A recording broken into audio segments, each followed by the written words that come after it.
Oh, I don't see slides anymore, so maybe that's my cue to officially get started. Thanks everybody for joining. So fun to see so many of you. So many familiar faces and unfamiliar faces, and too many screens worth of faces to even see all of who's here. So welcome. And just before I do anything in the way of actual introductions, I want to just go over extremely basic Zoom ground rules for the event. I know everyone at this point is a Zoom expert, but just in case. As I said, if you would keep your microphones muted throughout the event, that would be wonderful. It cuts down on background noise. Later in the event, we will ask, we're going to invite you guys to ask questions, and I will prompt you to unmute yourself and ask your question at that time. But just in general, keep your microphones muted.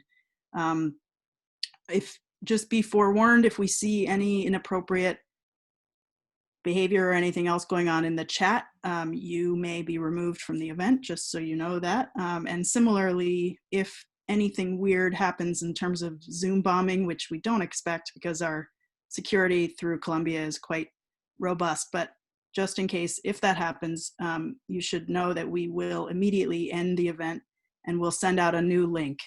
We won't it'll just end. So if you wonder why that happened, it might be because of that.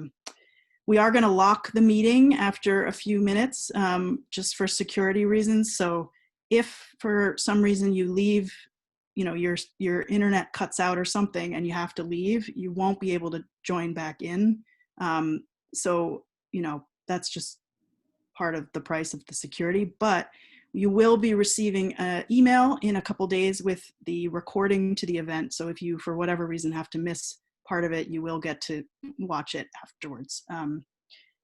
We ask that you keep your chats to the minimum while the event is going on, so we can really keep the focus in the room and on Eula as she speaks. I will prompt you at the appropriate time for when it's the time for you guys to post your own questions in the chat.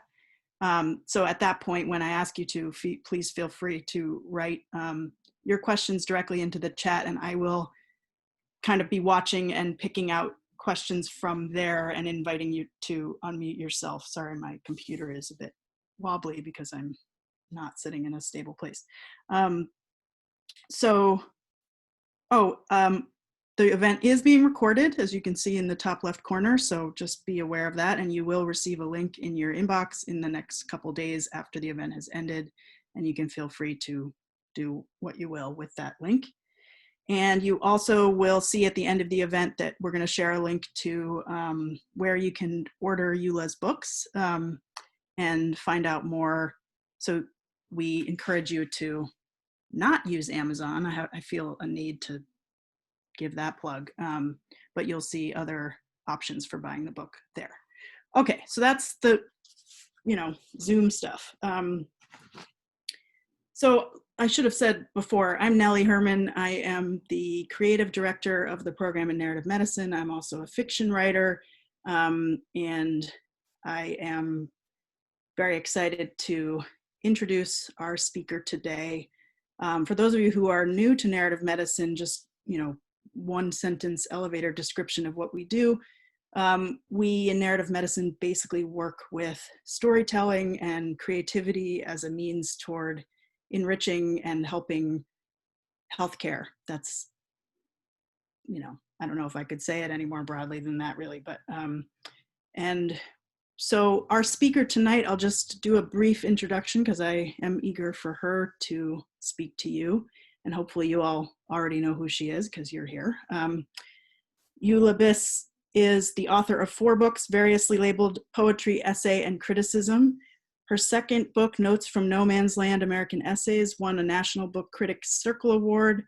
Her book on immunity was named one of the 10 best books of 2014 by the New York Times Book Review. Her latest book, which she'll be speaking to us, I think, primarily about tonight, is called Having and Being Had, and it was published in September. She has received a Guggenheim Fellowship, an NEA Literature Fellowship, Howard Foundation Fellowship, a Rona Jaffe Foundation Writers Award, and other prizes. Her essays and prose poems have appeared all over the place. I'm not even going to read the whole list. She teaches nonfiction writing at Northwestern University. And I'll just say, if you haven't read her work, my feeling about her work is that it like actually grows your brain. So that's what I would say about her work. So Eula, I will turn it over to you now. Thank you so much for being here with us, and we will continue the conversation after you finish talking. Wonderful. Thank you so much for that generous introduction, Nellie, and thank you for guiding this conversation. I've been tremendously intrigued by this program for narrative medicine ever since I learned about it years ago from Chris Adrian. So I'm especially excited to be here interacting with the program and in conversation with the program. So I am going to be speaking mostly from this brand new book, Having and Being Had. There's a visual for you. It was just released September 1st, and it's written in a series of short titled works. Each work is devoted to something small, an exchange between people, a conversation, a work of art, or a game. And all of these works are intended to talk to each other, to interact, to gather meaning from each other, and to accumulate into a meditation on ownership, class, money, capitalism, and power. And tonight I will read from throughout the book. You can see that I've marked passages from the beginning, middle, and the end for you. And I'm gonna talk to you between those passages. So I've curated a special selection of the book for you tonight. My methodology for this book was to press a moment or an interaction or an observation, to press on it until it revealed something to me. And this is a methodology that I see echoed in other places, and among them medicine. So my father, who is both a physician and a wonderful storyteller, once told me about a medical technique that involves sounding the body. So tapping on the body, tapping on the chest, the back, as a way of listening for swelling, listening for places where fluid might be gathered. This is a diagnostic technique. And I think that what I'm doing in this book is sounding certain moments or certain interactions, trying to tap on them, press on them, looking for an indication that there might be something wrong. And I'm not looking for disease exactly, but I'm looking for dis-ease, like unease, discomfort, something that might indicate that there's trouble. And once I find the trouble as a writer, I try to stay with it, to pursue the trouble on the page. So to illustrate what I mean by that, I'm going to read from a work in the book that comes relatively early. This is from page 19, and the title is Not Consumers.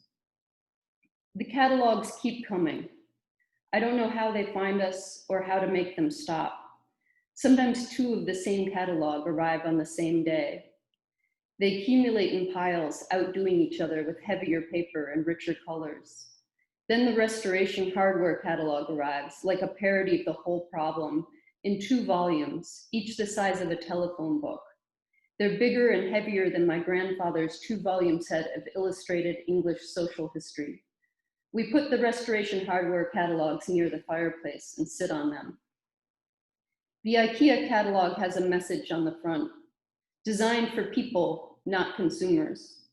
In the photograph, some young people are having a fun, unfussy dinner at a crowded table. There are dirty dishes piled on a cart and a guitar is leaning against the wall. The IKEA catalog sits on top of a pile of catalogs with photographs of sterile rooms, showcasing furniture that has never been touched. This other, messier way of life, IKEA suggests, is not just less expensive, it's more human. John and I have a set of 2 dressers from IKEA, and Nick and Robin have the same 2 dressers. Nick's is his second of this dresser. The bottoms dropped out of all the drawers in the first one. It was like a building with a perfect facade, Robin said, where all the floors had collapsed into the basement. I remember a brownstone in New York City like that, with trees growing inside, and a foreclosure in the suburbs still pristine on the outside, but stripped of all its fixtures inside, even the wires and the pipes. The dresser is simple and Shaker in its design. Shakers believed that the end of the world was near, which would seem to be an argument for temporary furniture, but making something built to last was, for them, an act of prayer. Do all your work as if you had 1,000 years to live, Mother Ann Lee told her brethren, and as if you knew you must die tomorrow. There aren't many Shakers left. Their furniture has outlasted them, as it was meant to. Their values, I was told by a tour guide at the village where Ann Lee died, were embodied in their furniture. I wonder if a Shaker dresser, taken out of the context of a Shaker life, still embodies the Shaker dedication to celibacy and hard work. Perhaps it whispers to its owner at night, maybe my dresser is where my doubts come from. At the village where Ann Lee died, which I visited as a school child, I saw Shaker chairs hung on pegs, and I was taught to sing a Shaker song. The furniture didn't interest me, but I was captivated by the song, especially the last 2 lines. To turn, turn will be our delight, till by turning, turning, we come round right. In my 20s, I moved 10 times. On the 4th or 5th move, when I was leaving New York, I left behind a bed frame that my mother had made. It was simple and spare with no headboard, Shaker almost, and designed for celibacy in that it was narrower than a single bed. My mother was upset when she learned that I had abandoned it. I tried to explain that I wasn't leading a life that allowed for furniture. In California, I slept on a slab of foam that could easily be rolled up and moved anywhere. My boyfriend, who kept his clothes in a large cardboard box, suggested that we make all our furniture out of cardboard boxes. It was an idea that had already been pioneered by IKEA, who made particle board end tables with hollow interiors. The ease of self-invention that IKEA enables is liberating, Lauren Collin writes, but it can be sad to be able to make a life or dispose of it so cheaply. Within a year, I had rolled up my mattress and moved my boxes to Iowa, where I found my furniture on the street. A better everyday life for more of the many is IKEA's mission on paper. I think of all the IKEA furniture that I've seen eaten by life, the end tables with broken legs, the cracked slats of futon frames, the particle board desks left out on the curb and destroyed by the rain before they can be taken to a new home. IKEA, the 3rd largest consumer of wood in the world, has made furniture into something that gets used up. It's furniture for the apocalypse. But what makes me laugh a little bit about for people, not consumers, is the implication that consumers are not people. So what I found when I pressed on this moment, the moment this piece began with was the moment where this catalog arrived, this uninvited catalog that had the phrase "for people, not consumers" on it. And that phrase caught my attention, and I pressed into it both through thinking about it further, but also through research. So I learned more than I had ever known before about IKEA, but also about Shakers in order to write this piece. And what I was interested in, what started to emerge from this pressing was the psychological effects of temporary furniture. What does it do to us to live with furniture that we know to be temporary, or disposable, I guess, disposable furniture? There's something sad to me about disposable furniture. So I entered this book already interested in the psychological effects of capitalism and how our economic system shapes our thoughts and our feelings. And this interest came from my previous book on immunity. when I was writing that book, I was looking at various different reasons why people resist vaccination. And one of those reasons is a fairly diffuse anti-capitalist stance, and that sometimes takes the form of suspicion of anyone who has any ability to make profit off of vaccination, but particularly big pharmaceutical companies. And so when I started to research into that suspicion, I saw very quickly that one of the main concerns about profit motives around vaccines for the women I was talking to, and they were primarily women, was the idea that doctors were profiting off of vaccination. And one of the very first things I discovered is that for the most part, that's not true, that the person who's administering the vaccine is not actually making a profit off of it. And so this anti-capitalist stance didn't, to me, seem to be a legitimate reason not to vaccinate, but I was interested in the concern behind the stance. And in that book, there's a moment where I wrote that so many of us find it entirely plausible that a vast network of researchers and health officials and doctors worldwide would willfully harm children for money is evidence of what capitalism is really taking from us. Capitalism has already impoverished us culturally, robbing unmarketable art of its value. But when we begin to see the pressures of capitalism as innate laws of human motivation, when we begin to believe that everyone is really owned, then we are, and I seem to have cut off the rest of my quote, but the rest of the quote is, then we are truly impoverished.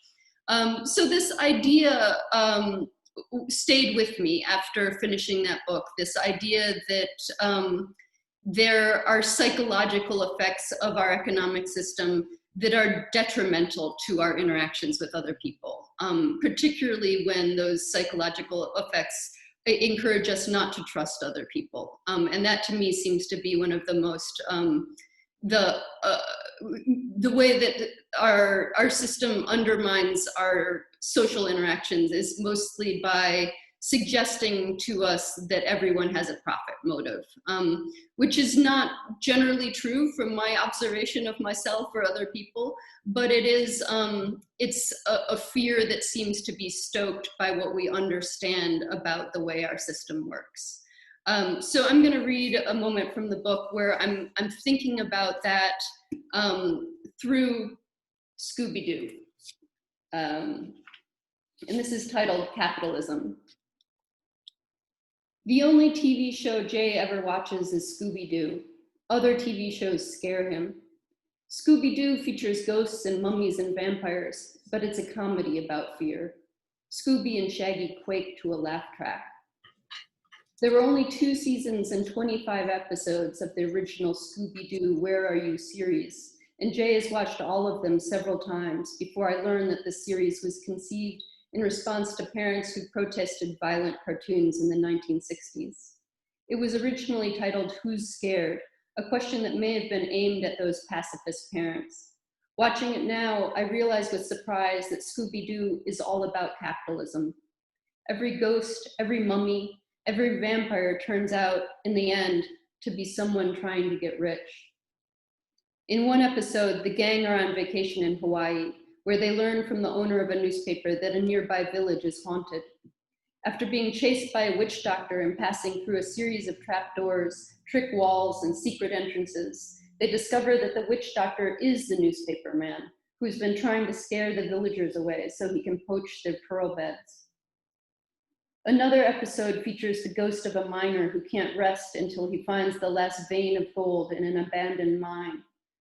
There are trip lines in this episode too, and trapdoors, and Scooby and Shaggy are frightened by a player piano until Velma explains that it's not haunted, it's automatic.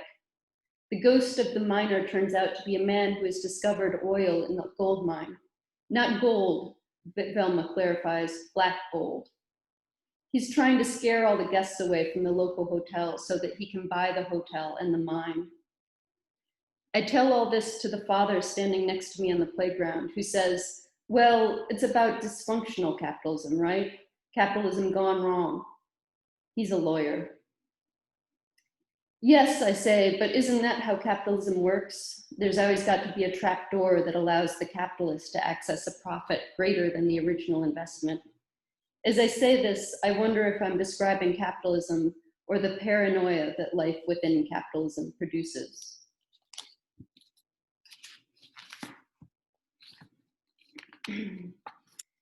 So that paranoia is one of the threads that connects my previous book on immunity to this book. And during the research process for my previous book on immunity, I discovered that vampires are a frequent metaphor and long-time metaphor used for both capitalists and for medical professionals. So in one of the earliest anti-vaccine movements in England in the 1850s, many cartoons that were vilifying doctors portrayed doctors as vampires who were bleeding babies specifically, and kind of feeding on the life of babies.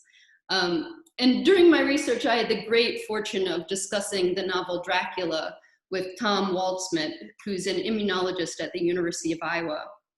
And we had a wonderfully fascinating conversation where he told me that in his research, he sometimes likes to use old tools to make new discoveries.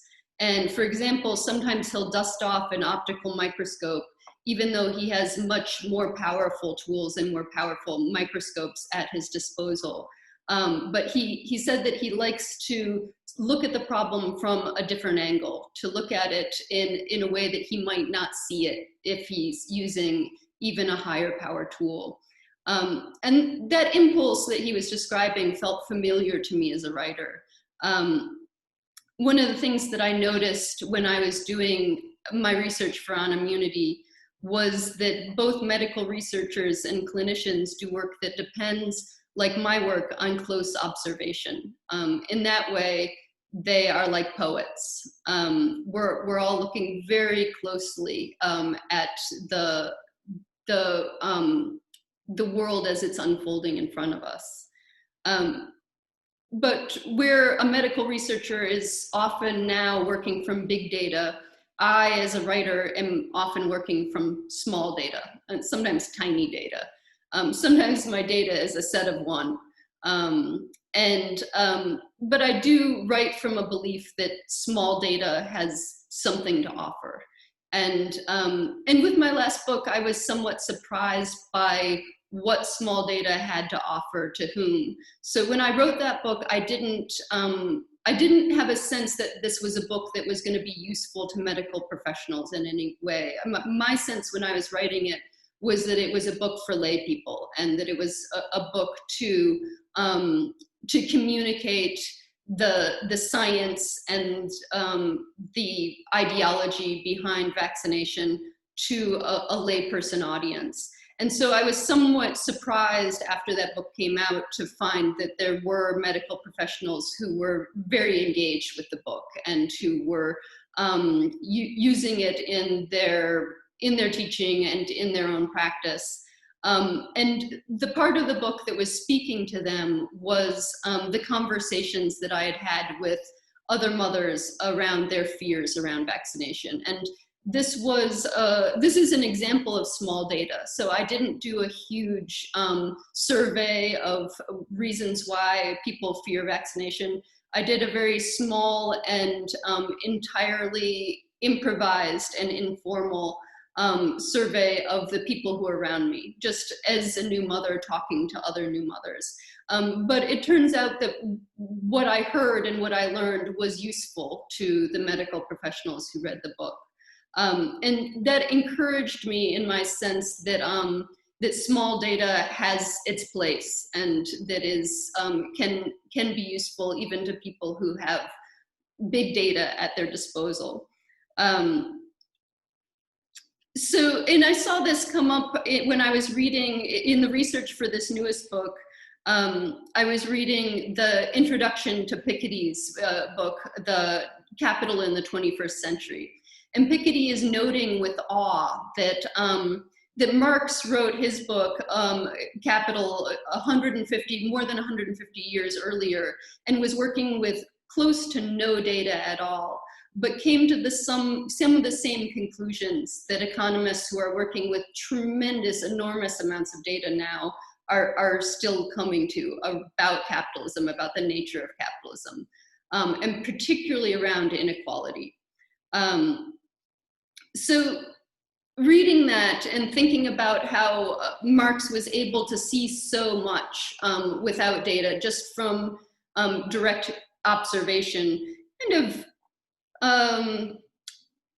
gave me some confidence in terms of working from observation of my own life and using my lived experience as an entry point into thinking about the financial experience at large. So one of my entry points was children's games, and throughout the book I write about children's games as a kind of microcosm for the economic system. So I'm going to read a moment of the book now, titled Pokemon. Jay has 2 Pokemon cards that he was given on the first day of first grade by a boy who told him they were, quote, starter cards.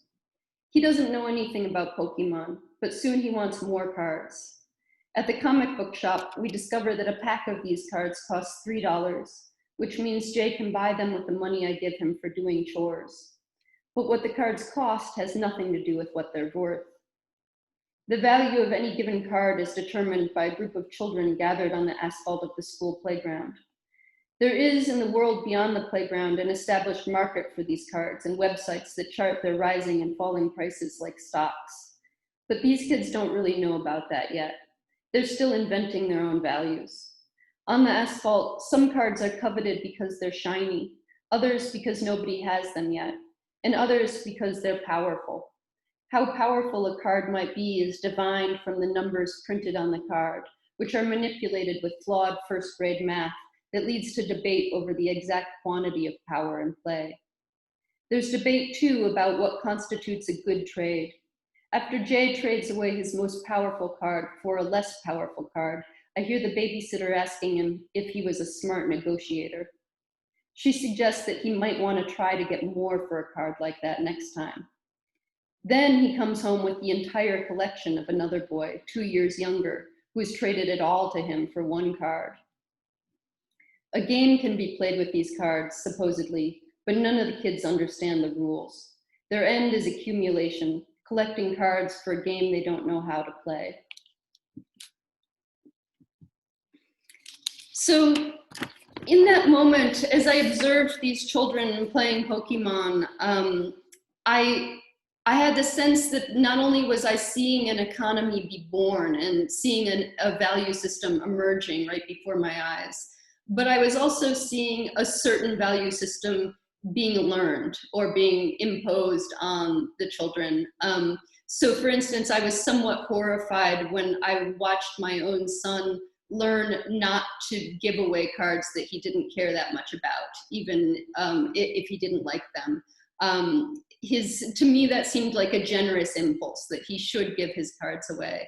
But he was being taught by the adults around him that that was not something he should do, that it was dumb, more or less.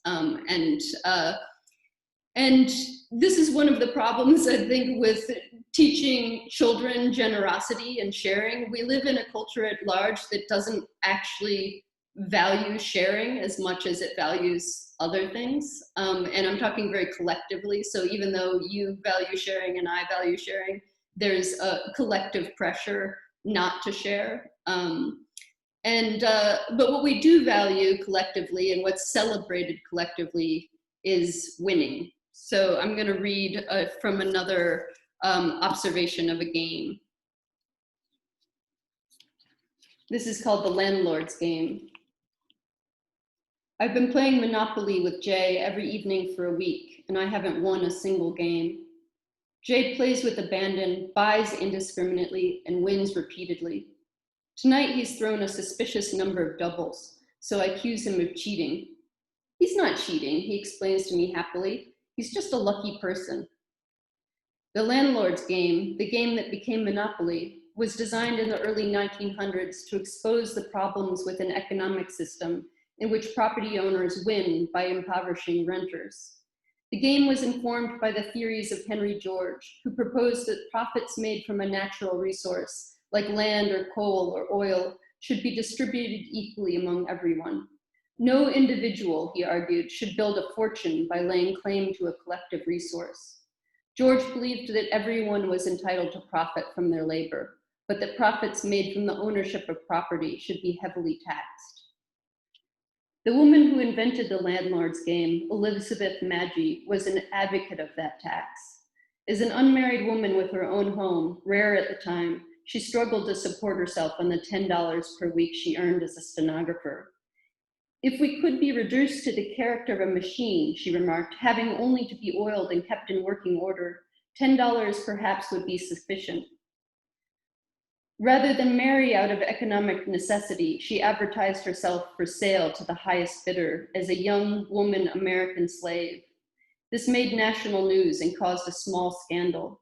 Her brother, embarrassed, said she was just trying to publicize her writing. As well as being an inventor, she was also a poet. She was trying to make a statement about women's economic dependence, Magie told reporters, and she meant only that she would sell her labor in marriage. Of course I am a white slave, she said, but I'm not on the block physically. Her metaphor was appreciated by Upton Sinclair, who sent money. Others were offended, not because a considerable number of people who had been enslaved were still alive and could testify that slavery was not like marriage, but because she was suggesting that marriage, like slavery, was an economic institution. In Magie's original version of the landlord's game, players earned money by completing a circuit around the board and passing the square labeled "Labor upon Mother Earth produces wages," which is now simply "Go." Magie patented her game twice, but this didn't prevent a man, Charles Darrow, from packaging the game under the name Monopoly and making himself a millionaire.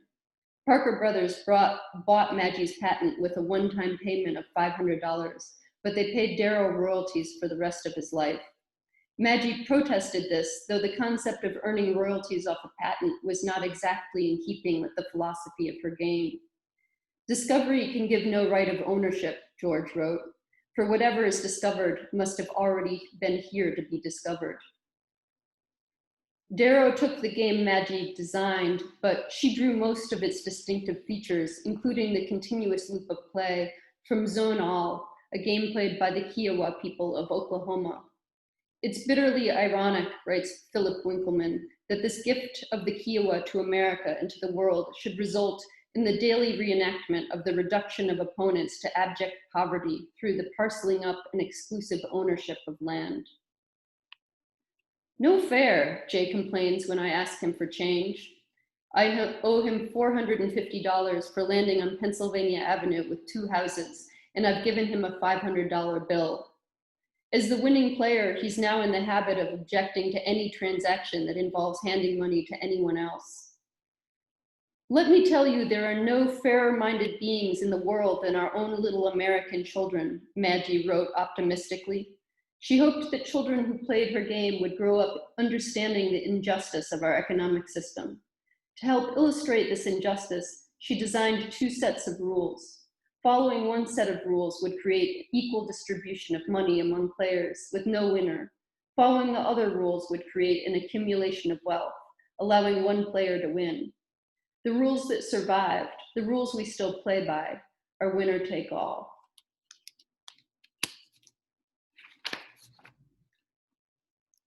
So one of the things I ran into in my research as I was working on this book is again and again the metaphor of a game being applied to our economic system. And this is a metaphor that also shows up in our in common usage, where we talk about someone playing the game or gaming the system, or sayings like, well, that's just how the game is played. And there are a number of economic thinkers out there suggesting that the rules of the game are under our control. that we can change the rules, we can play by other rules if we want to. And so that was the exciting thing that was suggested to me by the history of monopoly, this idea that it was originally created to show us what playing by other rules would look like, and what effect that would have on other players. And this isn't really, this idea that we can change the rules, that we can play by another game, but that we can play another game is not, it's not a fringe idea in economics. So Benjamin Applebaum is writing in the New York Times, markets are constructed by people for purposes chosen by people, and people can change the rules. Specific ways in which we might change the rules are suggested by the economist Mariana Mazzucato in her book, The Value of Everything. She argues that we can, as a society, choose to invest in what we really value. Education, for example, or the environment. For ideas like that, she's been called the world's scariest economist, which I think is kind of wonderful. As David Graeber observes, the notion of value is always contested territory. Value is a philosophically vexing notion. Nonetheless, most people tend to have a sense of the social value of their own work.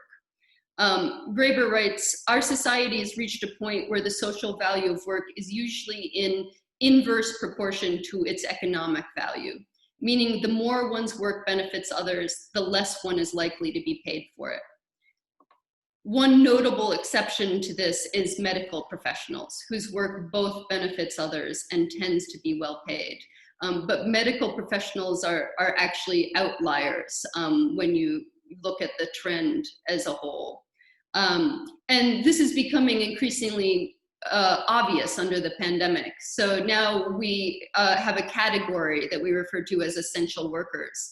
And in that category of essential workers, medical professionals are among the few who are well compensated and have things like retirement accounts and excellent access to healthcare. So many of the other people who are essential to our other everyday lives, the delivery people, the food workers, the people working in grocery stores, are low-wage workers who have poor access to healthcare sometimes and don't have benefits like retirement accounts. So I'm going to read from a moment in the book where I'm thinking about that, thinking about Graeber's ideas.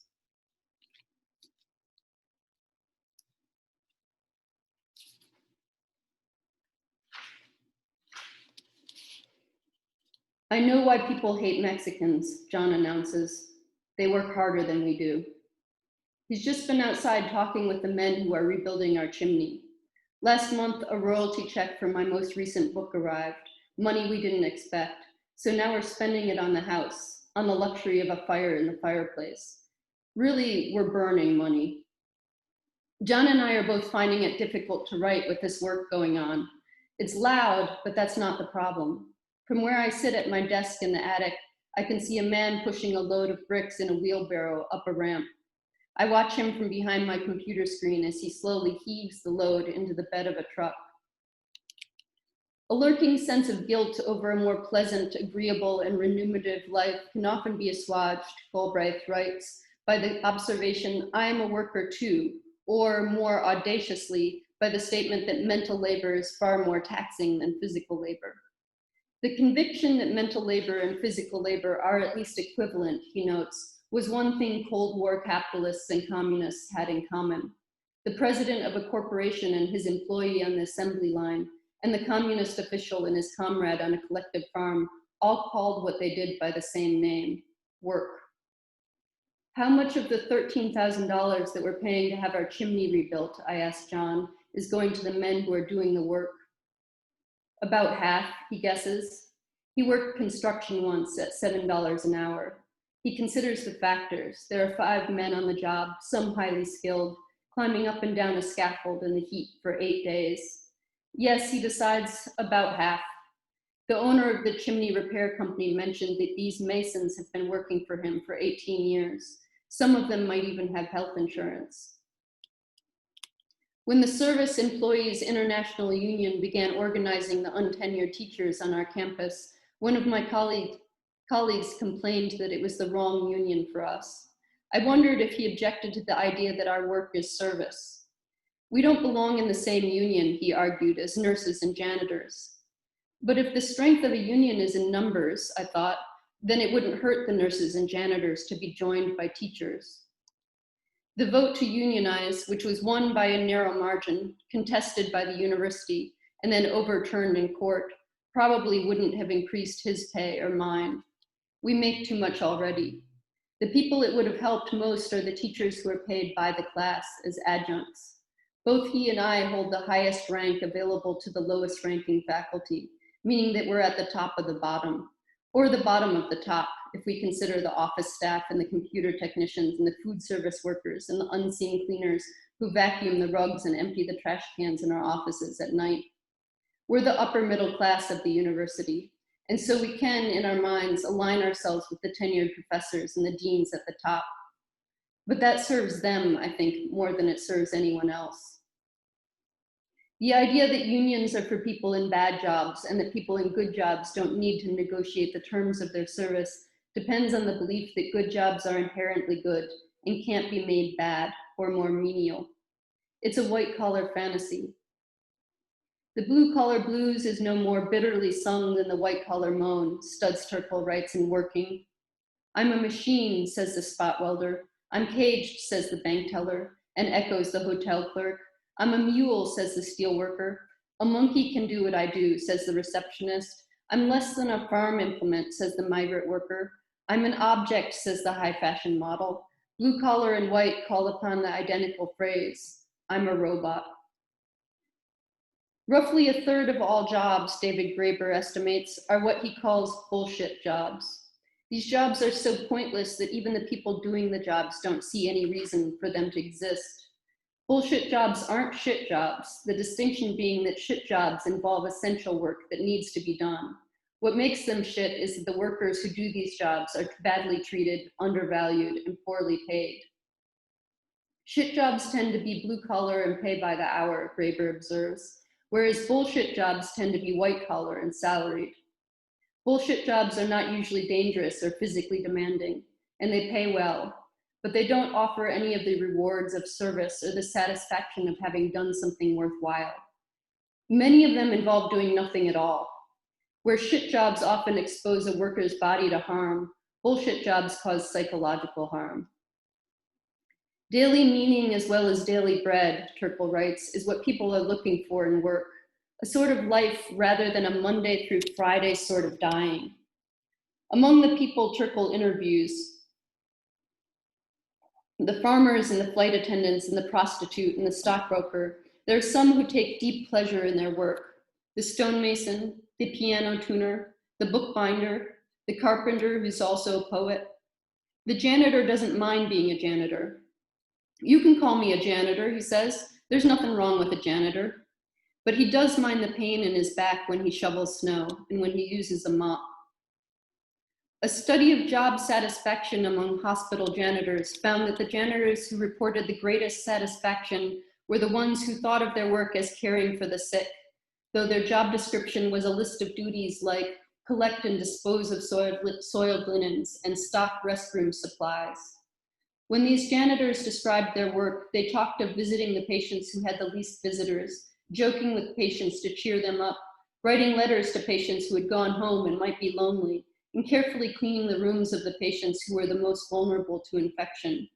Without changing jobs, without joining a union, the janitors improved their work life by caring for people. Part of what makes a job good, they understood, is the sense that what you do matters. When the head mason comes to the door to tell me that the job is done, I say that I have already been outside to look at the finished chimney, and I've seen that sometime in the far future, when we're all gone and this house has fallen down, that chimney will still be standing. I'm thinking of the lone chimney in the rocky woods where I grew up, the chimney that long outlived its maker. The mason smiles and shakes his head, laying a hand affectionately on the brickwork of our house. This house isn't going to fall down, he says. This is good work.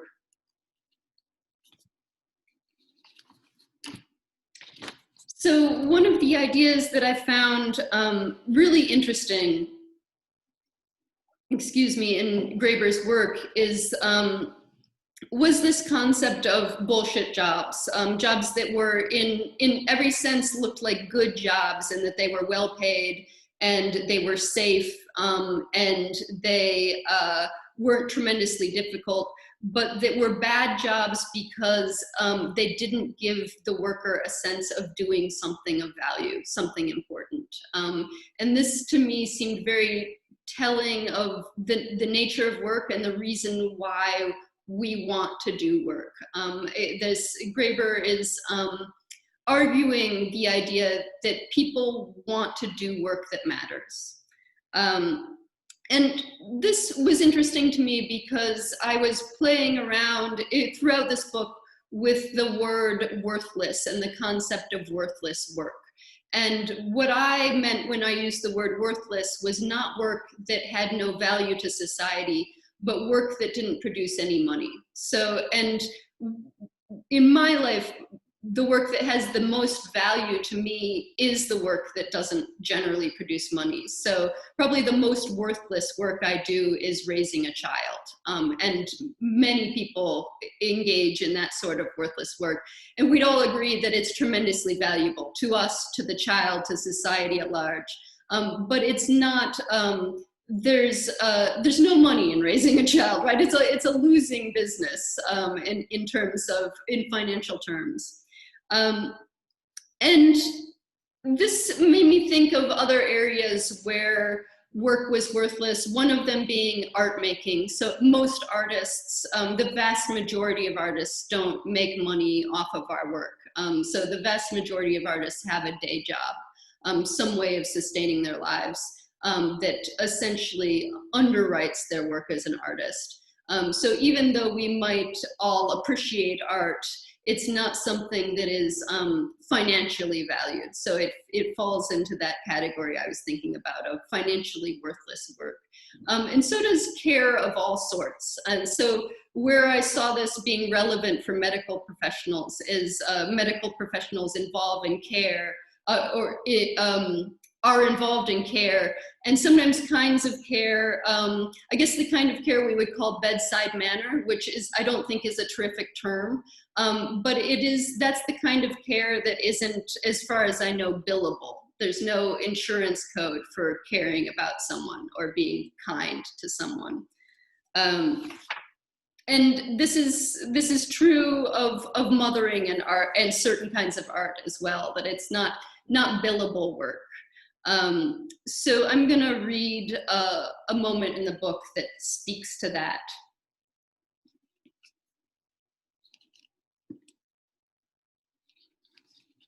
This is titled Eat a Peach. I don't believe that you think what you do is worthless, my sister says. I don't. I just mean financially worthless. Writing poetry doesn't usually produce money for most people. Free verse is doubly free, in that it's unfettered by meter and it has no market value. I can pass as a writer who's not a poet, and my writing sometimes has market value, but has never paid the rent. The money I earn from writing is unpredictable, more like an occasional windfall than a salary. But I don't measure the worth of my work in dollars. You should clarify that, my sister says. Is it too scary, she asks. She's not talking to me. She's talking to her son, who is watching James and the giant peach. Eat a Peach was the slogan John wrote for a banner that hung above a table of peaches in the local food co-op of the town where we met. He did marketing for the co-op until he quit to work on his writing. It's an Allman Brothers album, John explained when I laughed. I still think it's funny. Not just the slogan hanging above a pile of ripe peaches, but the very idea of marketing peaches, which the slogan seemed to mock. Aren't peaches their own advertisement? The reward of art is not fame or success, but intoxication, Cyril Connolly writes. And that is why so many bad artists are unable to live without it. The value of what I do is that it makes me feel alive, I tell my sister. Even more than alive. She isn't satisfied with this. Art has value for people who aren't artists, she insists, and you should explain that value. Is it too scary? She asks again. I think it's inherently scary, I say, being inside the pit of a peach, rolling along, not knowing where you're going, getting carried across the ocean by birds. It's a life marked by uncertainty and absurdity, the life of an artist. Maybe the value of art to artists and everyone else is that it upends other value system. Art unmakes the world made by work. Do I dare to eat a peach? Asked J. Alfred Prufrock in his love song. Do I dare to eat a peach, he asks, after indecisions and revisions, after toast and tea, after a life measured out in coffee spoons, and after having already asked, do I dare disturb the universe? Women shouldn't have to work for nothing, I tell my sister, and neither should artists, but I feel the same way women once felt about the wages for housework movement.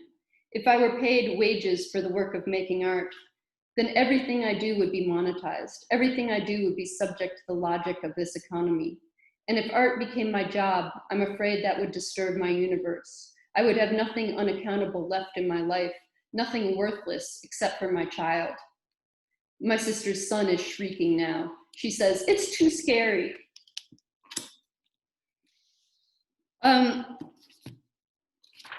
So I think this brings me to the end of my talk, and one of what I see is the fundamental qualities that the work of an artist it shares with the work of medical professionals, or at least the medical professionals who I know and who I have in my life. I've known for a long time that my father's work as a physician is similar to my work as an artist, in that we both approach our work as a calling. And it's something that I think both of us would do with or without money. And we're doing it for other reasons. And I think that that's part of the nature of a calling, is to be drawn to work for reasons that have nothing to do with compensation. And there is part of this that also feels somewhat, it's either ethical or moral or spiritual, to be drawn to work because you want to do good in the world, and that in the nature of your work exactly is dictated by what looks good and feels good to you. But I guess I'll stop there and move into conversation with you, Nellie. Thanks so much, Eula. Round of applause, virtual round of applause for you. Thank you. And, you know, amazingly, seriously, you just like fully anticipated one of the questions I was going to, including the passage you just read, I was going to ask you to read from. And so that was, now I have fewer questions, but I'll rephrase, and because I think there's lots more to say, but I'll start with more generally a question about this book and about your work. So for those who haven't yet read the book, not to give too much away, but at the end of this book, there is a sort of notes section which explains kind of the, you know, interesting that you were saying the rules of the game, because it kind of explains the rules of the game of this book and how you put it together and actually did give yourself a set of rules to follow as you were writing. So I'm curious if you could tell us a little bit about that. How did you land on those rules? How did you set it up for yourself? And then also attached to that is, was this new for this book, or did you have sets of rules for other work of yours? Yeah. So I haven't always called them rules, but I'm drawn to constraints or rules in my writing, in part because my background is as a poet, and poets who are writing in form are writing in a system that is basically a series of rules. And those rules are more or less constrictive depending on how tight the form is. So there's forms like villanelle that are really tight forms that have a lot of rules about repeating words and lengths of lines and number of lines. A sonnet has to be a certain number of lines. So I'm very familiar with I guess to me, I'm very comfortable with the idea of there being constraints on a work.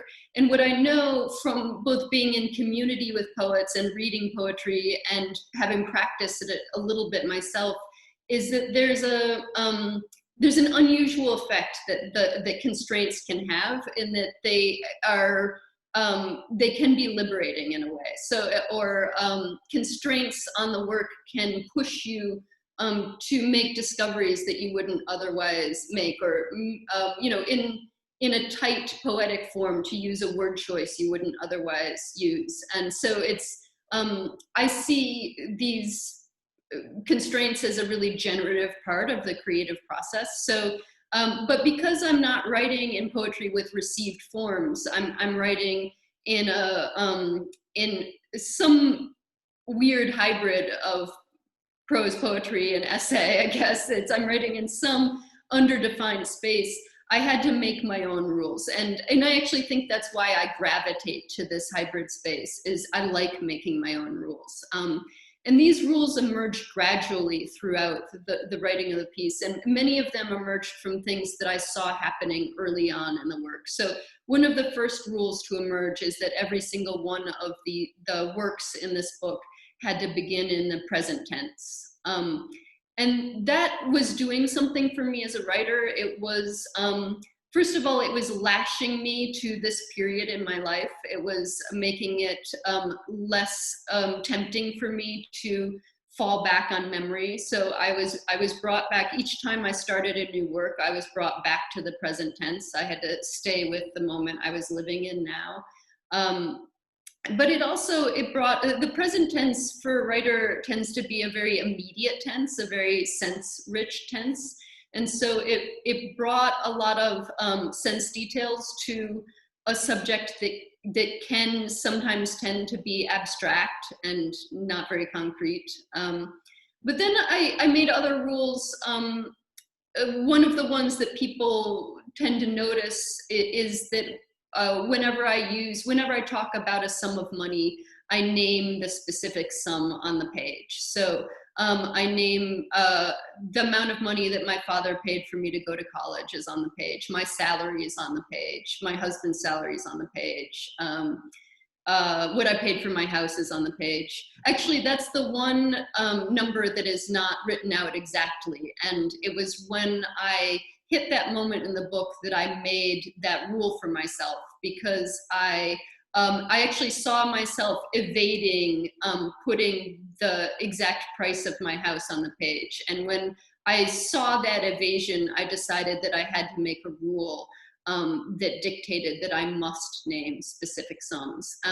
If I was going to talk about money, I had to talk about it in concrete terms and not be evasive or euphemistic about it. So that was one of the hardest rules to stick to. I have to say that one was somewhat excruciating, and it felt very exposing to me, which was a little bit of a surprise, because I've written about things that I would consider more personal or private, but that felt like very personal information.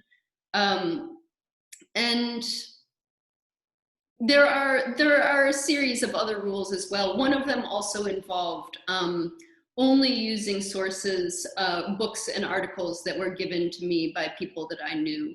And this was partly because part of the project of the book, in thinking about the broader economy, I was also thinking about this other economy, which was a gift economy between artists. And I wanted to both be alert to and to celebrate the way that gifts of books, articles, thinking, information, and ideas from other artists feeds my work as an artist.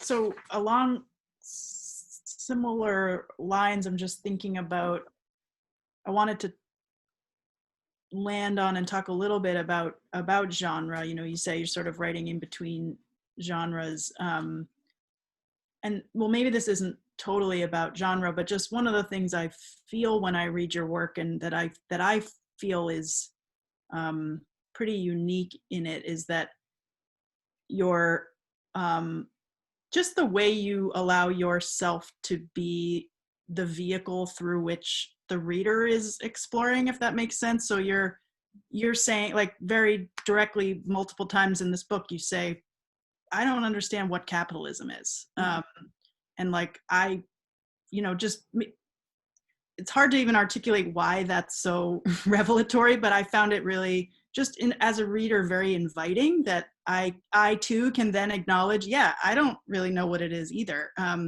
And that also on immunity, I think that works to sort of, you don't necessarily say ever in the book, like, I'm pro-vaccination. Of course that becomes clear, but you're very sort of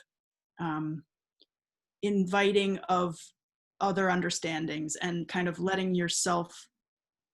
I'm just wondering, again, it's kind of about genre, because the idea of like writing nonfiction, you're sort of writing memoir, but you're really not. It's more that you're using your own explorations as a reader, to be the reader's exploration too.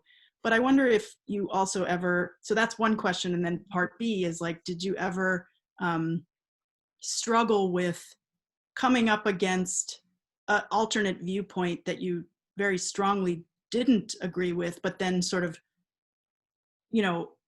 letting yourself sit with it and kind of like, all right, how can it just feels like in this moment when everything is so polarized and our reactions are triggered so easily, that your work is very generous and sort of allowing those questions and allowing those other viewpoints. I don't know if does that make sense? Yeah, totally. Thank you. That's such a great and very writerly question. Thank you.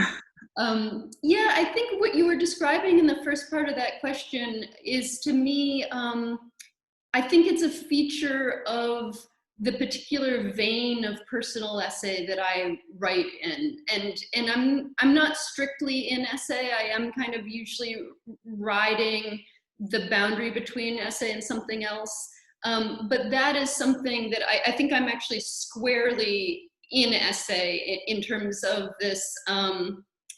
There's this characteristic that is really kind of obviously present in lots of personal essay, both contemporary and historical, that is where the narrator is searching and asking herself questions. And the essay is a record of the narrator's mind moving over a subject. And in order to write that sort of record, you have to be willing to admit to not knowing things. And also you have to be willing to be wrong on the page and correct yourself. Some of the drama of an essay comes from the writer arguing with herself or changing her mind. So in many essays, there's no plot, nothing happens. And in some essays, not only is there no plot, there are no characters. It's, you've only got the narrator and the narrator's mind. And so all the drama comes from what that mind goes through. And so the narrator's mind has to change, or the narrator's thinking has to be challenged if the essay is going to be dramatic or exciting in any way. So I do go through a kind of really complex combination of emotions when I come up against an idea that really challenges some long-held idea that I have, or some kind of treasured point of view.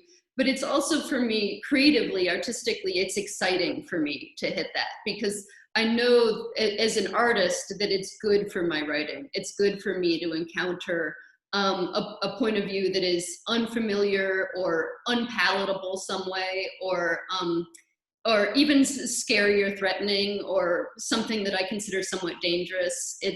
I know that grappling with it on the page is part of what is going to create interest in the work. And so I think that that's why you see in my work such a willingness to engage with ideas that are outside my kind of dearly held ideas. And in the process of writing, I often do change my mind. I think that's part of why I write, is to grow as a thinker and change as a thinker. And you know, my father was just noting to me, I called him for suggestions about how to talk about this book to medical professionals.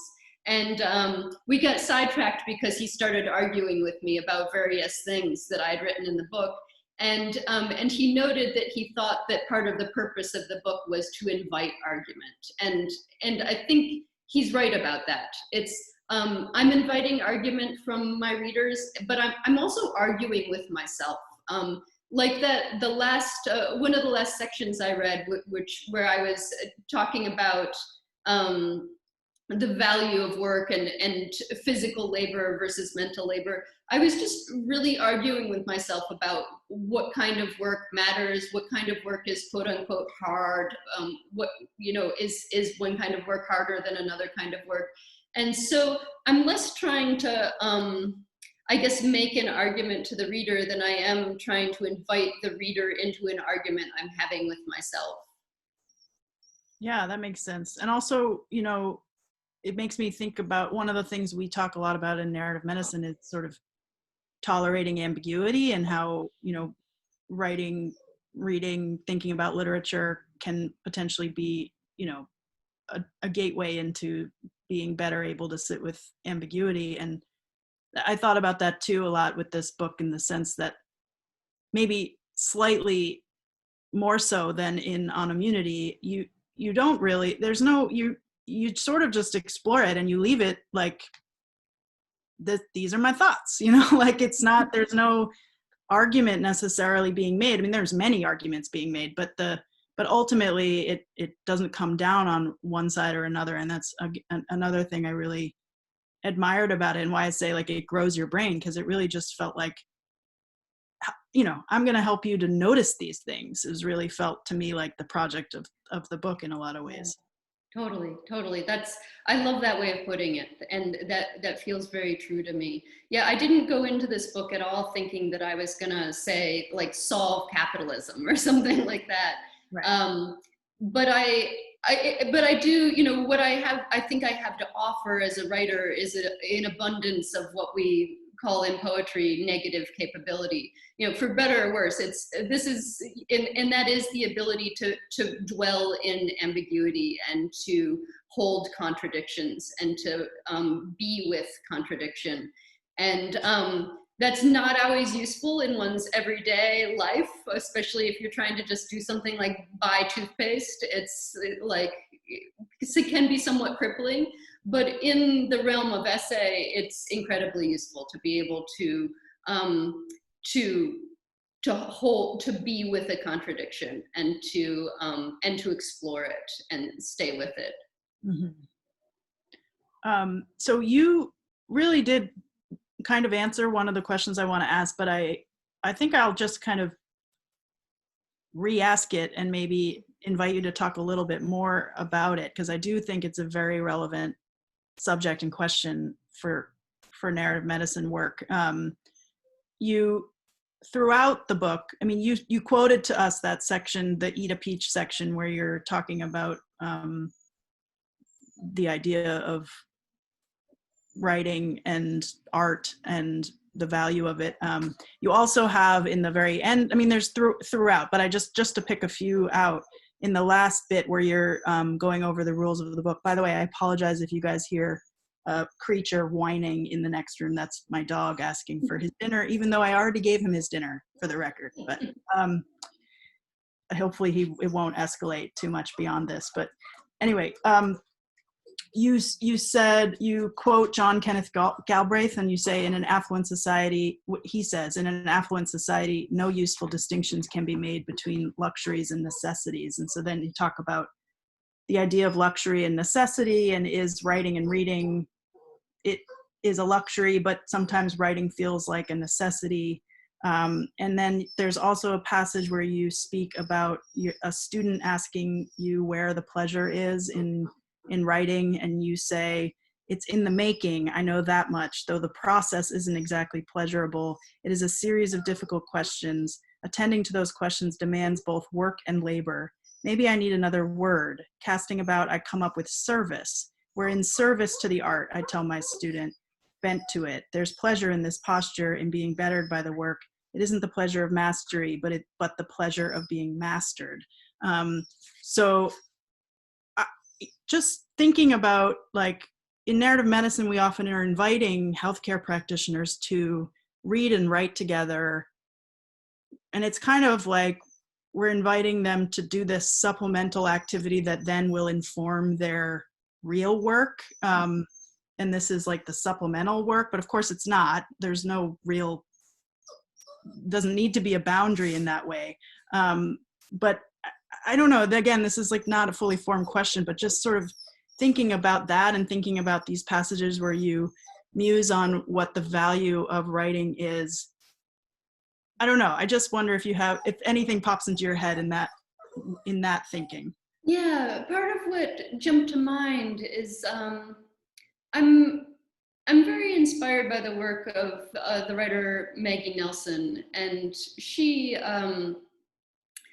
wonderful at kind of insisting on a bothness and an andness, and in lots of different subjects, both around gender, but in all kinds of thought spaces. She resists the either or. And so I think partly from reading her work and being in conversation with her, I'm now inclined, after going through some of this thinking in the book, to think that writing and reading is both a luxury and a necessity. It's both at once. And part of why I was struggling with that question in the writing of this book is I was noticing that quite a bit of what I need in order to do my work as a writer is something that is a luxury in our current economic system, and that's leisure time. So I need a considerable amount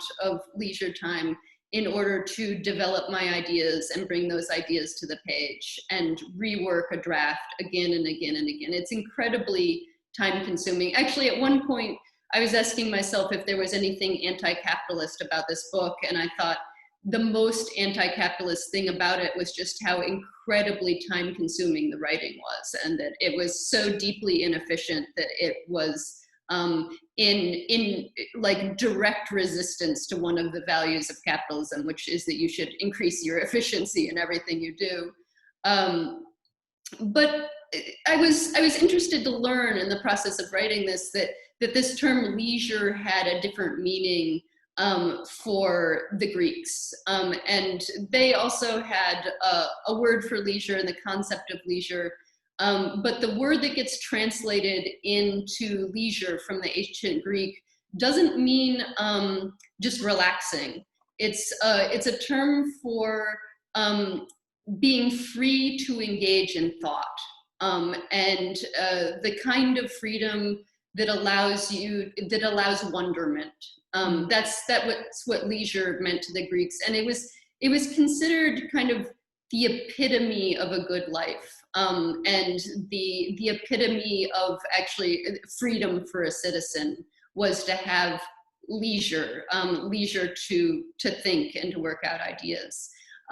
So I'm very aware that my work demands that kind of leisure, and that most people's lives don't allow that kind of leisure because earning just takes up too much time. And this has been forever a problem for me as a writer who, for most of my life as a writer, I've supported myself through other work. And so my earning work has always competed with the time that I spend on my writing. And so I think that working on this book allowed me to see that leisure was a necessity, and that I must have it, but that it's also a true luxury. If I look around me, it's something that most people don't get.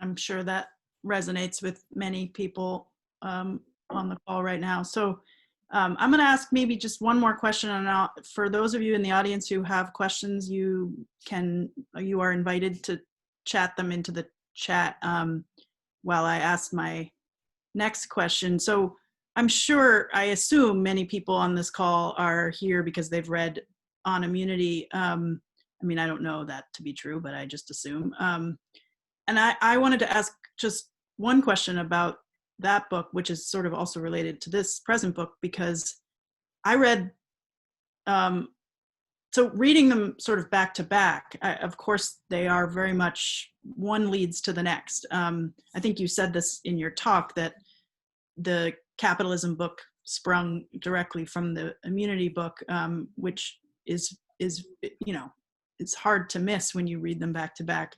But I did want to just ask about, I don't know even truly what I'm asking here, except to say that I found it really interesting, and something I hadn't thought a lot about, with the connection between capitalism and vaccination, and the idea that so many people who are anti-vaccination are doing it as an anti-capitalist stance, which makes a lot of sense. It's just, and I think you even write in the book how that goes against the general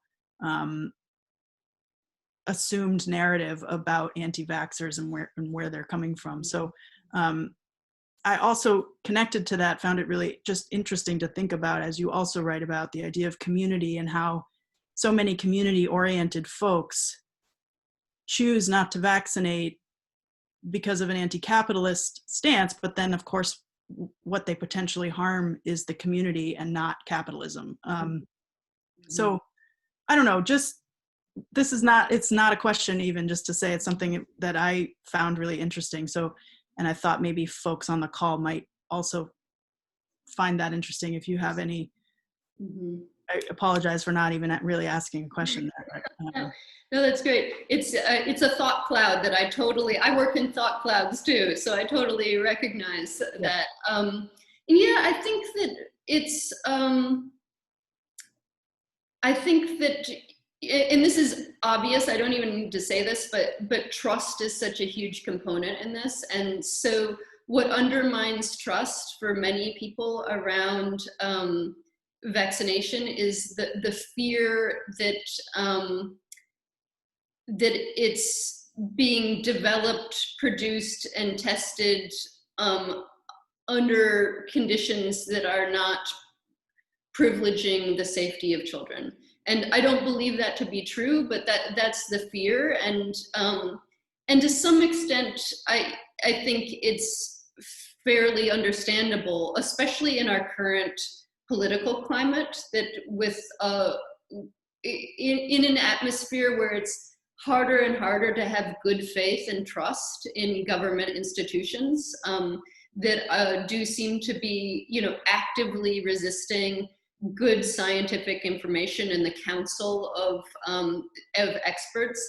It's really challenging to trust that government entity, and this is, I think, one of the things that doesn't get talked about a ton around anti-vaccination, in that we tend to talk about it as if it's like a personal failing, like somebody is too dumb or too, you know, a science denier, or too underinformed. But I think that the real failing for many people is actually at another level. It's the failing of government structures to earn and maintain the trust of their citizens. And so once that trust is lost, you have lots of people who are primarily trusting other people in their close communities. And so, and that's where they're getting information from too, is from people that they know and whose motivations they understand, and who have earned their trust over time. And that the information they get through those systems is not always the best information, but I think it's understandable to see why someone would turn their back on a government structure that doesn't seem to be earning our trust. Oops, I can't hear you. I think you're muted. Sorry, I muted because of the dog. Yes, that makes a lot of sense. And then unfortunate that then that very community potentially is the community that gets harmed.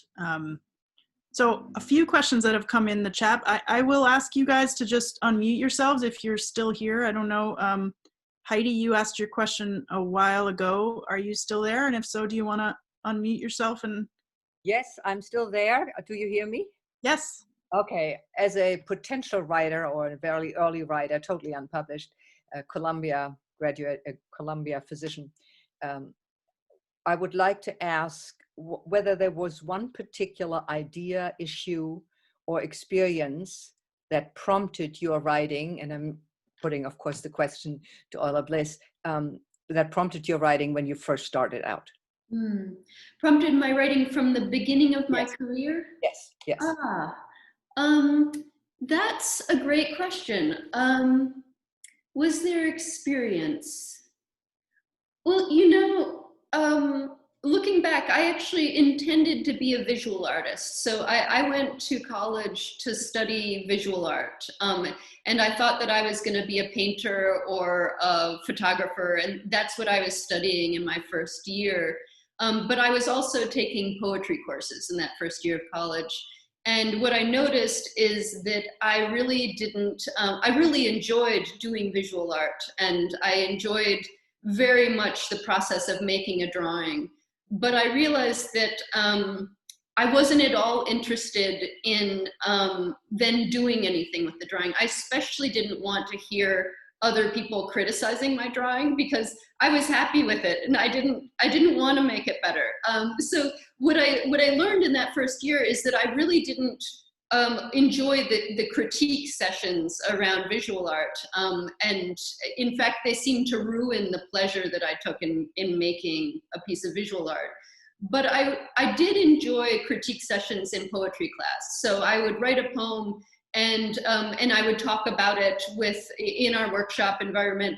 And I had the experience of thinking, okay, I want to work on this more. I think I can do another draft of this that is better. I'm going to go back to the drawing board. And that is actually, I think, it's that experience that sent me into writing rather than visual art, is that I wanted to actively engage in improving my writing. And I knew I wasn't actually that interested in getting better as a visual artist. I just like to do it. The picture behind you, your work? No, so my husband's also an artist. This is actually a photograph he took of our son jumping into a waterfall. Oh my God, looks like a sky, but now I can see that. Yes, beautiful. Well, I want to thank you.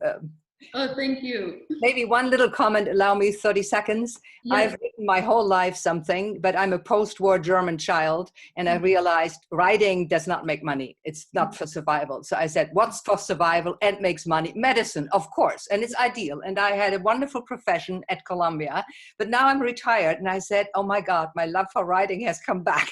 Anyway, thank you. Well, it's a great time to engage in it. You know, I remember one of the things one of my writing professors told me, actually he wrote this on one of my papers when I was a student, as an undergraduate. He wrote that something along the lines of writing, the essay is not a young person's game. And he was saying historically, you kind of mature into the essay, and that's always stayed with me as I've matured. Thank you, Heidi. Rolando, are you out there? Do you want to unmute yourself? Hi, hello. Hello? Yeah. I'm unmuted. Is it cool? Okay, great. Yeah, hi, Eula Biss. This is a great conversation. I'm really happy to be here and to hear you speak. This is really great. Just a little side note. One of the reasons why I'm here is because one of your books is on my candidacy exam reading list. So I just wanted to pick up some from that. But I had a question. You were talking about poetry and how that was, like, that's actually like a kind of thinking that you do in your work, and especially in your last book. Mm-hmm. So I remember reading Between the World and Me by Ta-Nehisi Coates. Yeah. And he talked about how, like, he hung out with poets, and he said that, like, the way that they handle language is very economical. Mm-hmm. Do you agree with that? And if you do, does that can that be applied to the way that we study or learn about narrative medicine?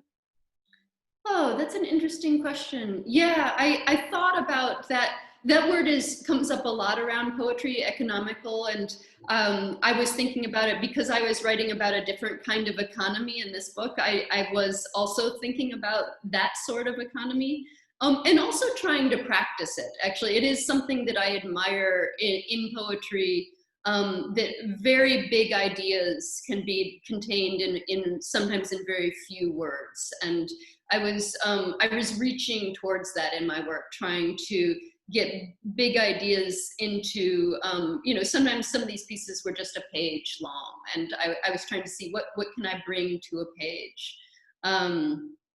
But in terms of how economy might speak to narrative medicine, I guess economy is always useful. That sort of economy with words, is always useful when you're in a situation where you have to do a lot with very little time, right? And I think this is true of medical practice because of the kind of pressures that are on medical practice by the larger system, where often you don't have as much time with a patient as you would like to have, or there's not as much time for patient and caregiver interaction as one would like.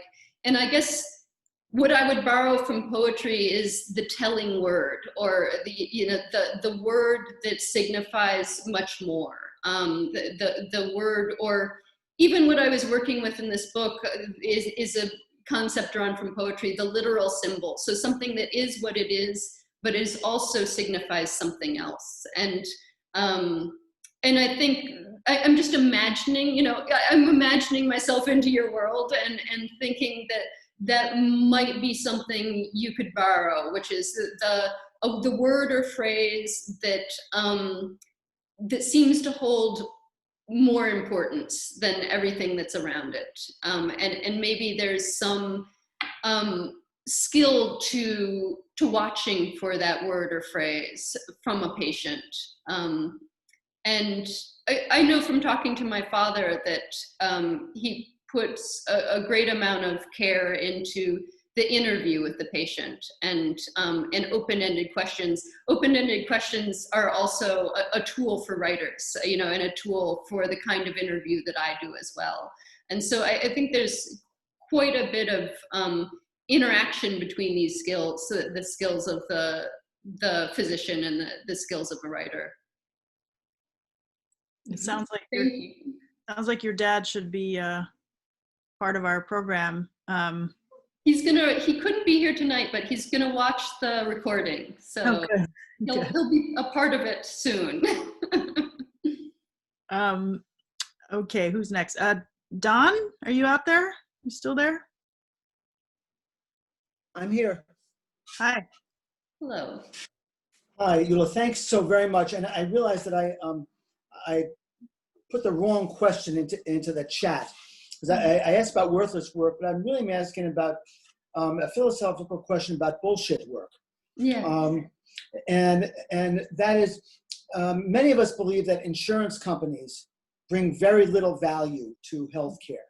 Yeah. If that is the case, there are tens of thousands of laborers in insurance companies who process forms. They move paper from one place to the next and get on the phone. If the ultimate product of that work is without value, does not bring value, then is their work without value? Does that extension hold? It's more of a philosophical question, I think. It's a totally fascinating philosophical question. In David Graeber's terms, so he's very careful to say that bullshit work is defined by the person who's doing it. So if you feel your work is bullshit, you are doing bullshit work. And I think what you're talking about is maybe something that's an entire bullshit industry. And actually, there's a moment in David Graeber's book, Bullshit Jobs, where he's talking with a woman who suggests that her job, she was a stripper before she went on to become an academic. And she suggests to him that that was bullshit work. And he says, I don't think so, because you're doing a real service for people. And she says, well, I think it was bullshit work because I could make so much more as a stripper than just by taking off my clothes than I could make thinking and doing what I want to do with my mind.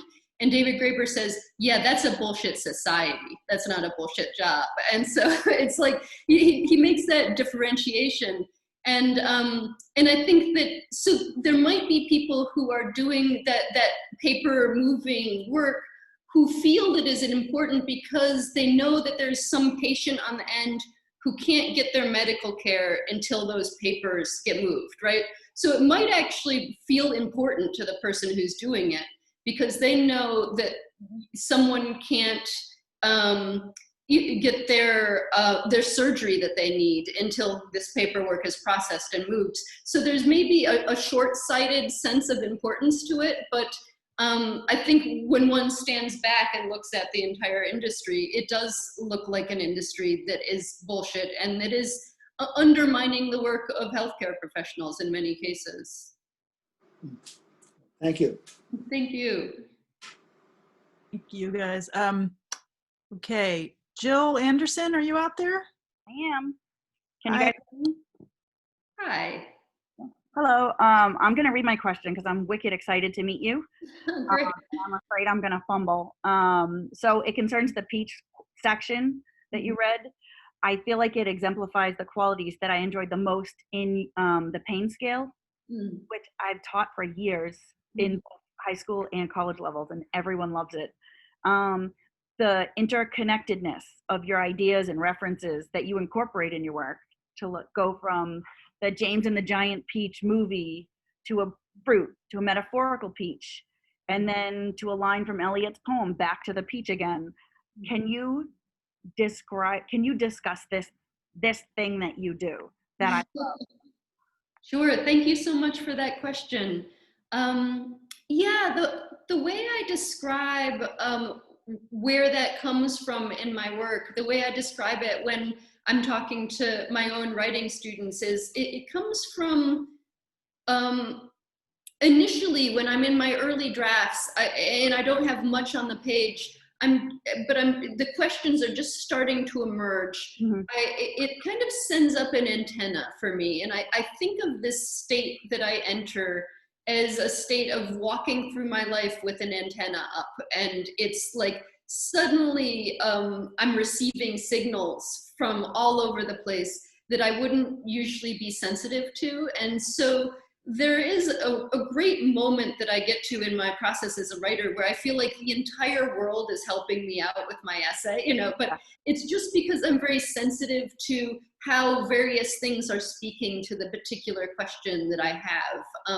And so that's why you see me bringing in all these different kinds of sources. So a conversation with my sister and a poem from Eliot and an Allman Brothers album and all of these things, because, and actually that particular work that you're looking at, the thing that my antenna was catching was peach. So it wasn't even the question that the work was built around, it was the connective tissue there was the peach itself. But what interested me was all of these things, like the love song of J. Alfred Prufrock really is about some of the same tensions that I was trying to write about, and asking himself, do I live the life I want to live? And so, and some of those references come through a drafting process. So Prufrock came when I showed that piece in draft to a poet friend. And he said, yes, I can't hear the word peach without thinking of the love song of J. Alfred Prufrock. And so my friend fed me that reference. But it was in that period of time where things were just coming in from every direction. And sometimes I then go through a phase of revision where my antenna has caught too much. There's too many transmissions coming in and the signal's getting jammed. And sometimes I have to cut some material out so that the investigation doesn't start to get muddy or confused or pulled in too many different directions. But that's also how I felt when I was writing that essay you mentioned, the pain scale. I was just very alert to this question of both how do we quantify pain, but also quantification in general. And so that's how, for instance, the Beaufort scale for measuring the wind ended up in there, because I actually just walked into the bookstore in the town where I lived, and there was a new book on the shelf there that was about the Beaufort scale. And because the word scale was already in my mind, I was like, hey, what's this? And then I saw, oh, here's another case of somebody trying to quantify something that's difficult to quantify. And so that it got pulled in. So I do think that it comes from a state that I think you can kind of invite as a writer, of just being alert, alert to what's around you. Thank you so much. Oh, thank you. I love that. I love that question and that answer. So thank you for that. I think next week, Sam wants to ask a question about Jay and his Pokemon. She's asking if that's okay. I assume that that's all right. Sam, are you out there? There she is. There I am. Hi. I also totally geeked out. Also a huge fan of teaching the pain scale as well. And I was actually thinking about Rolando, who I've never met. But when you were having that dialogue, I'm like, that is the epitome of what you're talking about telling word or a phrase. And I have the wonderful pleasure of being a poet, teaching in a med school. Thank you, Don Collish, and thank you, Nellie Herman, for that. And it is a piece that doctors who don't like poetry and don't like reading, like, they kind of ripple with excitement that they get it, and that it also does all these things that we've been talking about. So thank you for that. What I read this, I'm reading this great book. It's called Revolutionary Mothering, and it is this essay by June Jordan. Oh, she's so great. She really is. And she says this thing that, anyway, silver lining of Zoom, I had the book that it reminded me. And she says, children are the ways that the world begins again and again. If you fasten upon that concept of their promise, you will have trouble finding anything more awesome and also anything more extraordinarily exhilarating than the opportunity and the obligation to nurture a child into his or her own freedom. And I think that's the role of teaching as well. Yeah, definitely. So so my question really is, what did you say to Jay when he came home and had taken that little kid's whole collection of Pokemons? Yeah. What did you do? How did you birth the world again into its own liberation in that moment? Yeah. It's I was truly upset by that turn of events. And I felt like I saw this person changing before my eyes. And we had a long conversation about it. And he assured me that it was a happy outcome for both parties. And then we checked in with the other kid, who was like, yeah, I'm cool. I don't know in the end, there's mystery there. And, but I don't really know the answer to this question of, like, how do you, as a parent, correct the forces that you see acting on your own child? It's, I do as much kind of counter narrative as I possibly can. And John Keane, the writer John Keane, has this great book, Counter Narratives, and he's specifically talking about countering certain racial narratives. But I think the concept of counter narrative is really useful and valuable, and especially in parenting. I try to get a sense of what the story he's hearing is and tell a different story. And I think even if the different story takes a long time to be the story that feels true to him, at least he's heard it, right? And I feel like that's the most we can do as teachers too, is you tell the other story, and but you can't force someone to see it as the true story. It's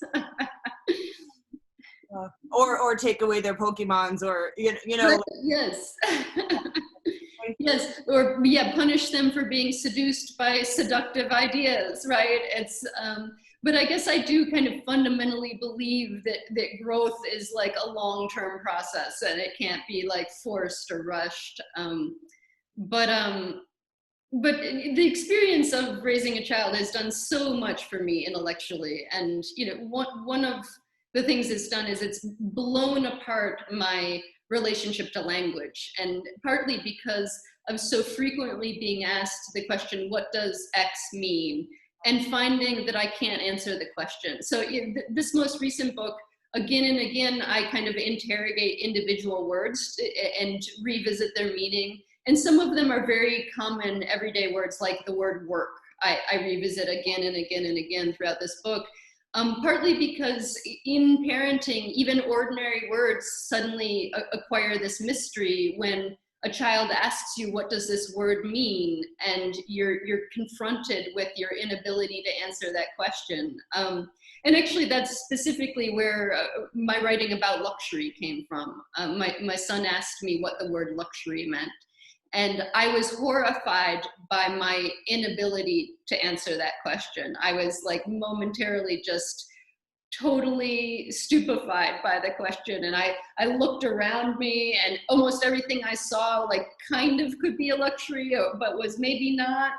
And I was really, and we got off to a false start where initially my explanation of what a luxury was made him think that it was, I said something like, it's something you don't need. And he said, like garbage? And I was like, no, not like garbage, And so we had to kind of talk through what exactly this was, until finally I arrived at, I said, it's like dessert. It's something that's nice to have, but you don't need it to live.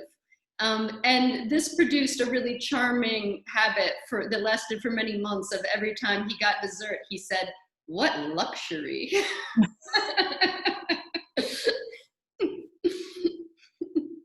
I love it. That's so great. Donna, do you want to go next?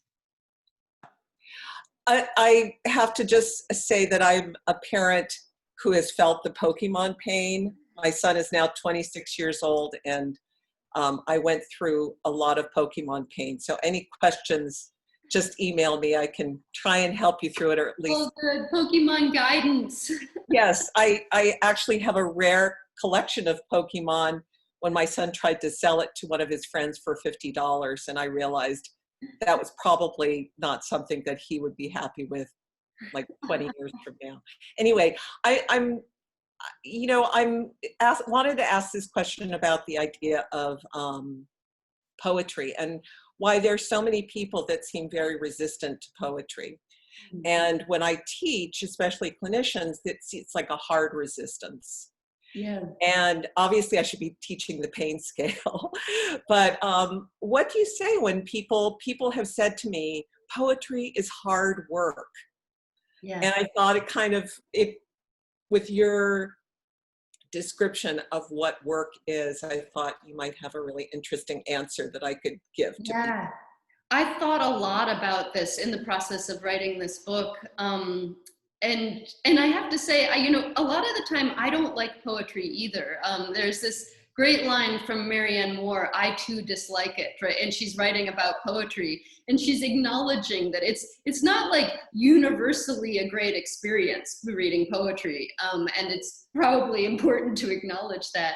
But yeah, I do think the thing that turns a lot of people off is the interpretive work that poetry demands. And I was thinking about that a lot when I was writing this book, because I was trying to write kind of two books actually at the same time. One that would reward interpretive work, and so a book that needs and demands interpretive work, and a book that would allow the reader to read through without doing any interpretive work. And so I do think that this book, being had, has two layers. It's got the layer that you get if you do no work, and then if you do work with this book, you get more in my sense of it. That's my idea. But I think a book that really addresses this question so well, that I picked up when I was in the middle of writing, I became scared about what would happen if I wrote a book that demanded a lot of work. And I was worried that it would get the kind of reaction that you're talking about, actually, and that people would see that it took work and just walk away from it. And I picked up this book, I think because I was asking myself, like, why do I want to engage in the kind of work that poetry asks of people? Why poetry? And there's this great book by Matthew Zapruder called Why Poetry? And he addresses exactly the questions and problems that you're talking about. And he says that he thinks that one of the things that turns people off in poetry is their sense that there's a secret or hidden meaning, or that the poem is like a riddle and you have to solve it. Right.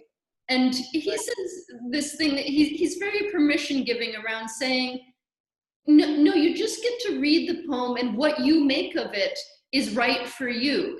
There isn't, this one single reading that you have to arrive at, and you haven't like failed the test if you don't get out of this poem what other people get out of it. And I think that is what stresses people about poetry, is this sense that if I don't get out of this what other people have, then I must not have the equipment that it takes to do this kind of reading. Right. And I thought that Matthew Zapruder's take was it was liberating for me as a reader, and I think I have I'm maybe more comfortable with poetry than some people, but even so, I felt like it liberated me to think, okay, my reading is enough. If I see something in there that feels meaningful to me, that meaning is legitimate. And so I think that maybe that's what people who are new to reading poetry need to hear, is that what they're making out of it is whatever their interpretation is a legitimate interpretation. And that's how I feel about art. I feel like I look at art that I don't exactly understand, but I often get excited by it nonetheless, and walk away with an interpretation that is interesting to me, but that might have nothing to do with the intent of the maker.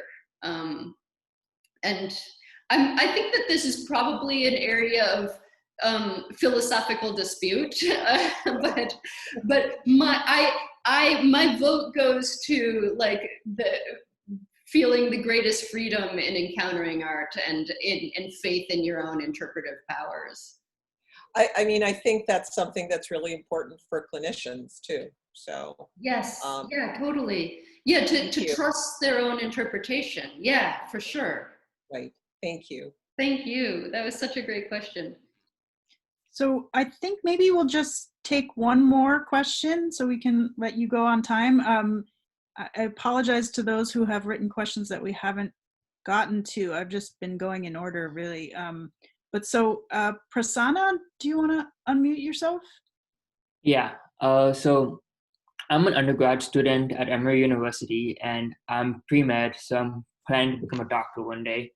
And something that I've noticed is the concept of worthless work and leisure time is something that I enjoy doing. Like I like doing like just thinking and like writing in my journal and like writing poetry. I love the humanities as well. And one thing I've noticed is that as society progresses, is this idea of worthless work like disappearing, or is it like becoming more difficult to achieve? And because like when I read like things about like Leonardo da Vinci or like Renaissance period painters, Michelangelo, or like even go back to the Greek stuff like with Plato and Aristotle, like those individuals, they spend their time thinking deep thoughts, or like they spend their time in painting or art. But in today's society, like most of our time is like set off, like we had to go to the grocery store, we had to worry about bills, mortgages, stuff like that. Like, do we have leisure time? And like, what do you think is like the future of worthless work and leisure time? That's it. Yeah, and what you're noticing, I think, is a trend that's been written about in labor history as well. Even though we we have increasingly advanced in terms of labor-saving technologies. People on average spend more and more time working than they did 100 years ago, 200 years ago, even as far back as 1,000 years ago. We're spending more time working on earning activities, and earning meant something different 1,000 years ago than it does now. But I think that, you know, the trend is that we're going towards less and less time for the kind of leisure that is this generative leisure that's devoted to thought.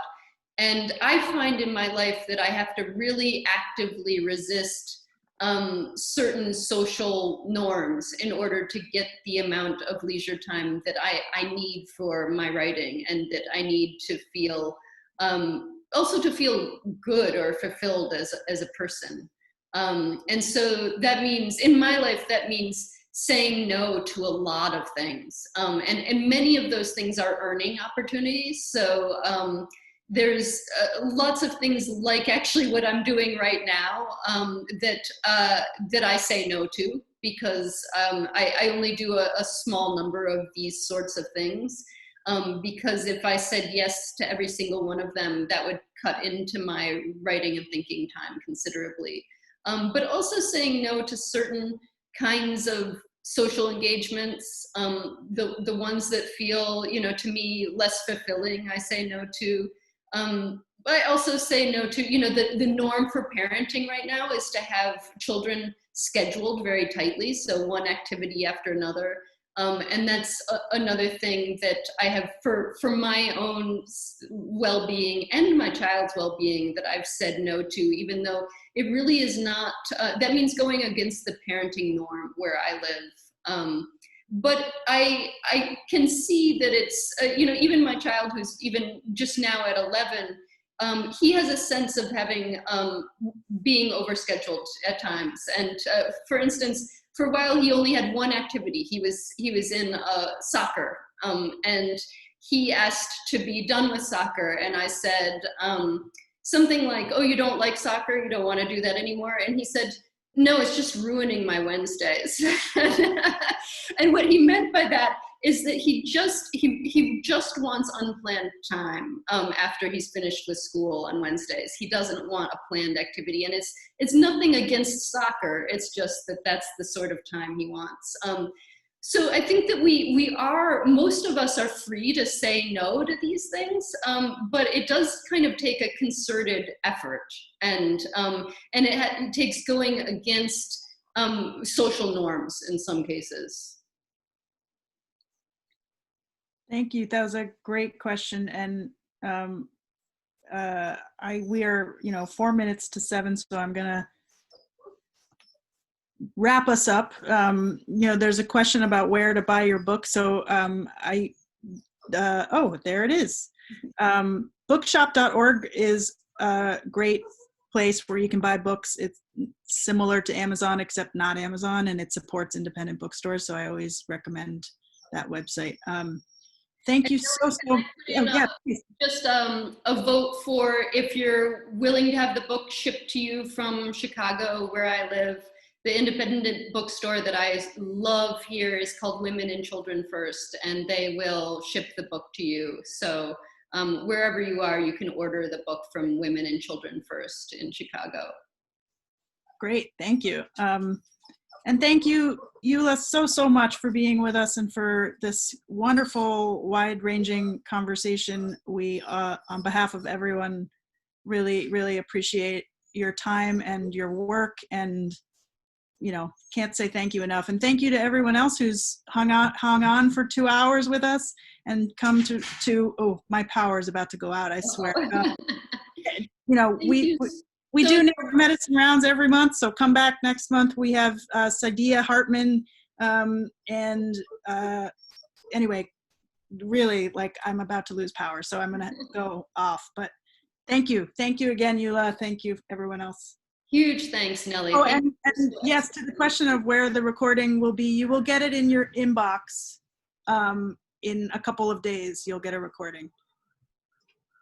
Wonderful. Thank you very, very much, Nellie. This was just a total pleasure. And thank you to everyone who asked those terrific questions. Thank you. I Thank see you. the little people out there. Thank you. Bye. Bye. Thanks so much. Good night. Good night.